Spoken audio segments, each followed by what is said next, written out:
Shalom, selamat pagi saudaraku pagi ini. Apakah Anda sudah membaca firman Tuhan? Bagi yang belum, mari bersama-sama kita membaca firman Tuhan. Namun kita awali dulu dengan berdoa. Bapa Surgawi, Bapa yang kami sembah dalam Yesus Kristus, puji dan syukur kami naikkan bagimu. Tuhan baik, sungguh baik dan teramat baik bagi kami. Engkau menyertai kami sepanjang istirahat kami Bapa, dan pagi ini Tuhan izinkan kami boleh melihat hari yang baru yang datangnya daripadamu. Biarlah Tuhan kami boleh melakukan segala aktivitas kami pagi ini. Namun sebelum kami beraktivitas, kami mau mendengarkan sebagian dari firman-Mu. Berkati firman-Mu, berkati hati kami agar sungguh kebenaran firman-Mu boleh menjadi kekuatan dalam hidup kami, menjadi terang bagi jalan kami Tuhan. Berkata-katalah Tuhan Yesus melalui kebenaran firman-Mu, kami siap mendengarkannya. Dalam nama Tuhan Yesus kami mengucap syukur. Haleluya, amin. Firman Tuhan yang boleh kita renungkan pagi ini saudaraku terambil dari kitab Perjanjian Lama, yakni Bilangan 14 ayat ke-18. Firman Tuhan berkata, Tuhan itu berpanjangan sabar dan kasih setianya berlimpah-limpah. Ia mengampuni kesalahan dan pelanggaran, tetapi sekali-kali tidak membebaskan orang yang bersalah dari hukuman. Bahkan ia membalaskan kesalahan bapa kepada anak-anaknya, kepada keturunan yang ketiga dan keempat. Saudaraku, hari ini peringatan keras bagi kita dari firman Tuhan ini bahwa Tuhan itu baik, benar. Dia selalu mau mengampuni kesalahan kita. Itu benar sekali saudaraku. Tetapi ternyata ketika kita melakukan kesalahan, pelanggaran, kita berbuat dosa, ternyata dosa-dosa kita itu tidak pernah lepas dari hukuman. Bahkan kalau kita tidak minta ampun kepada Tuhan, maka dosa kita itu akan dibalaskan. Dosa bapak-bapak akan dibalaskan kepada keturunannya, bahkan sampai keturunan ketiga dan keempat. Nah, saudaraku, mari kita renungkan firman Tuhan ini. Bagaimana kita harus bersikap untuk membalas kebaikan Tuhan di dalam kehidupan kita. Kita sudah menerima Yesus sebagai Tuhan dan Juru Selamat kita yang hidup. Tentunya kita sudah tahu apa yang menjadi perintah Tuhan yang harus kita lakukan dan apa larangan yang harus kita hindarkan. Nah, jadi ini harus kita koreksi dalam kehidupan kita, saudara-saudaraku. Karena memang kalau dosa, kita katakan dosa kita mungkin dari bapak-bapak kita atau mungkin dari nenek moyang kita, kita tidak tahu apa yang mereka lakukan. Karena dosa nenek moyang kita dahulu di 3 keturunan atau 4 keturunan, kita tidak mengetahui lagi apa yang mereka kerjakan. Bahkan mungkin saja mereka tidak mengenal Tuhan Yesus karena 4 keturunan ke atas kita tidak tahu apa yang Tuhan mereka lakukan kepada Tuhan. Mungkin mereka masih menyembah berhala, mungkin mereka masih melakukan okultisme, karena memang kalau 4 keturunan ke atas barangkali sudah 100 tahun yang lalu mereka tidak mengenal Tuhan Yesus. Oleh karena itu saudaraku, mari ketika kita sudah menerima Yesus Kristus sebagai Tuhan dan Juru Selamat kita yang hidup, mari kita minta ampun, kita putuskan semuanya dosa-dosa keturunan nenek moyang kita supaya kita terlepas dari dosa kutuk keturunan itu. Karena kalau tidak kita minta ampun, tidak kita putuskan segala dosa nenek moyang kita, maka itu akan terjadi dalam kehidupan kita. Nah, tentunya bukan kita yang melakukannya, tetapi pembalasan itu bisa jatuhnya kepada kita. Oleh karena itu, mari kita minta ampun supaya kita dosa keturunan nenek moyang kita diputuskan, supaya itu tidak lagi dibalaskan kepada kita, bahkan kepada anak cucu kita. Nah, Tuhan itu berpanjangan sabar. Nah, betul, dia selalu menunggu kita saudaraku. Kapan kita mau bertobat, kapan kita mau berubah dari kehidupan yang lama kita yang mungkin selalu kita berbuat dosa.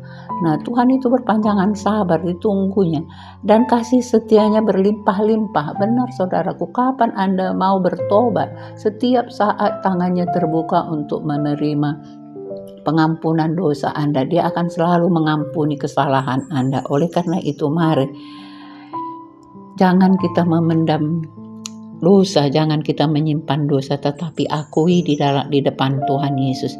Ia mengampuni kesalahan dan pelanggaran, tetapi sekali-kali tidak membebaskan orang yang bersalah dari hukuman. Nah, ini dia. Jadi Tuhan selalu mengampuni kesalahan kita, Dia selalu mengampuni pelanggaran kita. Tetapi ketika kita berbuat salah atau berulang kali kita lakukan hal yang sama, maka kesalahan kita itu akan tetap mendapat hukuman, saudaraku. Mungkin hukumannya itu akan kita rasakan. Ya, kenapa seperti ini Tuhan?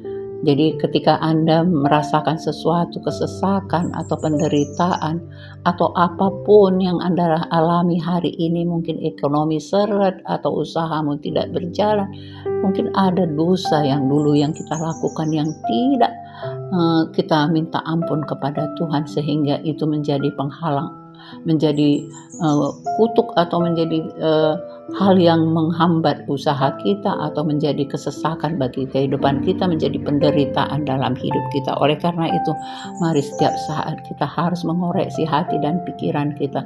Apa yang tidak benar di mata Tuhan, kita minta ampun, saudaraku. Jangan kita menyimpan dosa.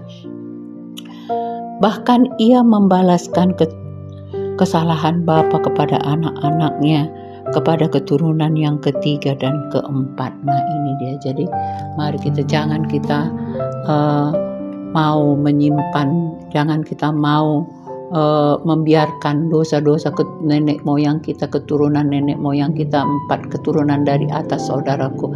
Mari kita minta ampun karena kita percaya bahwa nenek moyang kita dulu tidak mengenal Tuhan Yesus. Oleh karena itu, mari kita doakan supaya kita diputuskan semua dosa-dosa nenek moyang kita, supaya kita tidak lagi menjadi pembalasan bagi kehidupan kita, karena kita adalah anak cucu yang ketiga atau yang keempat.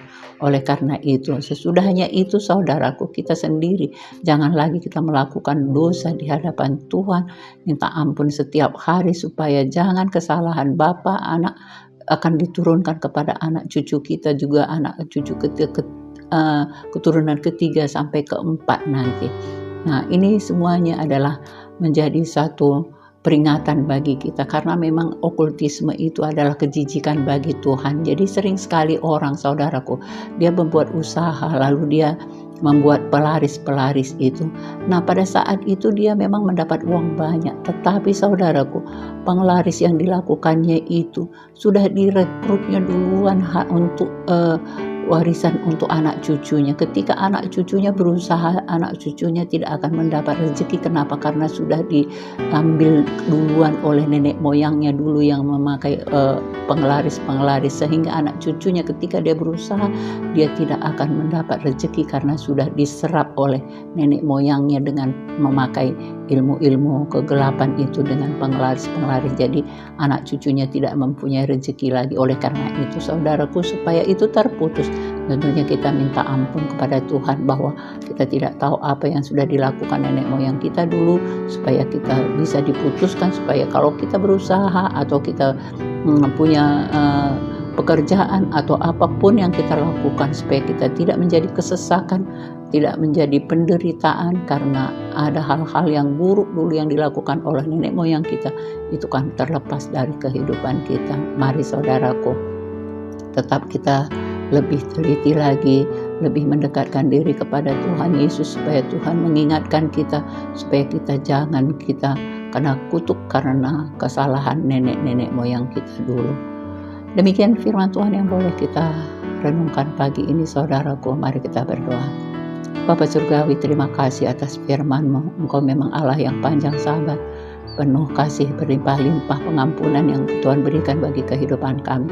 Tetapi ternyata Tuhan, kesalahan yang dilakukan oleh bapak-bapak leluhur kami ketika mereka tidak meminta ampun kepadamu, tidak mengenal Yesus sebagai Tuhan dan Juru Selamat yang hidup, maka itu akan dibalaskan kepada anak cucu sampai keturunan ketiga dan keempat. Ampuni kami Bapa, kami Mau Tuhan putuskan semuanya dosa-dosa kutuk keturunan nenek moyang kami, supaya itu tidak menjadi penghalang penghambat berkat yang Tuhan berikan buat kehidupan kami, baik itu untuk usaha kami, pekerjaan kami, rezeki kami. Tuhan, Engkau yang memberikan yang berlimpah bagi kami, karena Engkau Allah yang kasih, Engkau Allah yang berlimpah-limpah kasih karunia-Mu bagi kami. Terima kasih Bapa Surgawi, ampunilah segala dosa kami juga, supaya dosa-dosa kami juga tidak diturunkan kepada anak cucu kami yang turunan ketiga, keempat. Bapa, ampuni kami, ajar dan pimpin kami untuk tetap taat setiakan kebenaran-Mu, agar kami layak menjadi anak kekasih hati-Mu. Hormat pujian bagi-Mu, kemuliaan untuk-Mu, terpujilah nama-Mu.